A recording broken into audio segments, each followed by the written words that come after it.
Stage 3 increases limits on gatherings, allows most businesses to reopen their doors.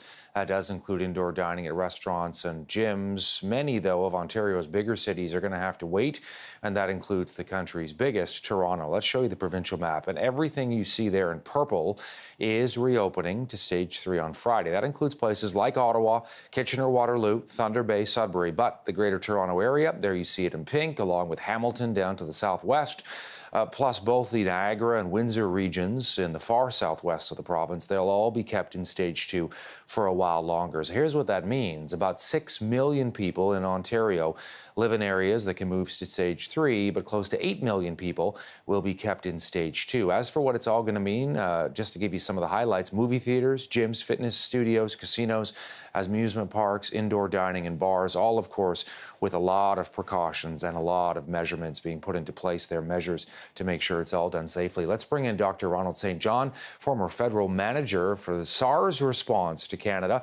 We've been talking to him extensively over the last few months as we all try to get through this pandemic. Dr. St. Good to see you again. Your thoughts on Stage 3 for about half of Ontario, give or take?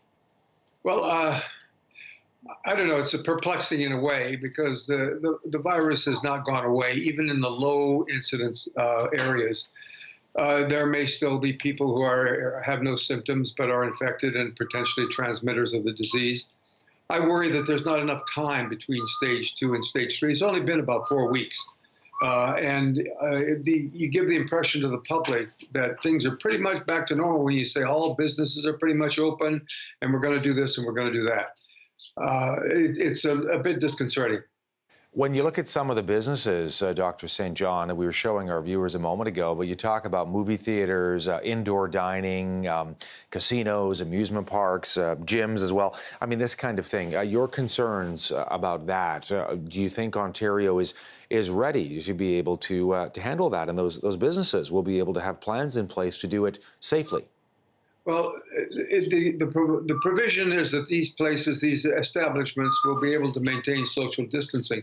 That is not an easy thing to do in a pub, in a restaurant, in a movie theater, around the concession stand, and so forth.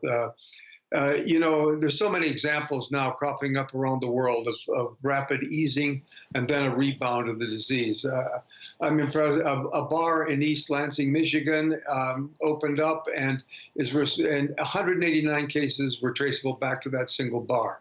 Seoul, Korea had to close down their nightclubs after they opened them all, and then they had hundreds of cases traceable back to some bars and nightclubs in Seoul. So I just a little bit disconcerting that things get a little bit too open too fast. People begin to think, oh, we're back to normal again, and we're not. Yeah, you raise a valid point. We're going to show the map again. You know, for people who are, let's say, living in the Greater Toronto or Hamilton areas, you know, it's not that difficult for them, Dr. St. to get to a place where the bars or restaurants, you know, maybe reopen, or the gyms or the movie theaters, you know, and then there's always the potential of, you know, contamination, to use that word. I mean, potentially anyway, you know, because people do tend to move back and forth. Right. I mean, don't forget our political and health district boundaries are just a line on a map. You maybe even cross the street and be in a more open area, and that you just raised the point that this could cause some cross-contamination. Dr. St. joining us from Kitchener and Waterloo there in Ontario, one of the places that's going to move into Stage 3 on Friday. Good to see you again, and thanks for taking the time for CTV News.